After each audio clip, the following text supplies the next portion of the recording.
were there people in your life who were saying, Brittany, what are you doing? Like you're working for this amazing company. You've got all this opportunity and you're going to go work for a small family business. I mean, were people behind you? Like how did you mentally get there? So I think, over the time at GE, like they become your family, you know, we're working there like 60, 70 hours a week. So I remember a couple of my girlfriends, I'm like, hey, I'm like thinking about this. They're like, yeah, you crazy?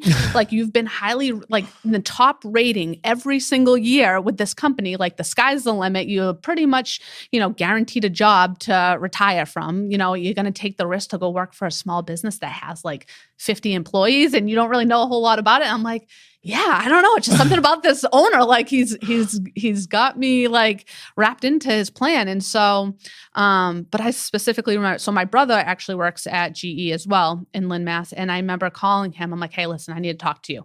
And I'm like, what would you do? Like, this is my situation. He says, do it, you know, like take the risk, you know? And I was like, all right, I'm going to do it. I'm going to do it. But of course, you know, I had the folks saying like, just stay here. It's comfortable here. This is what you know.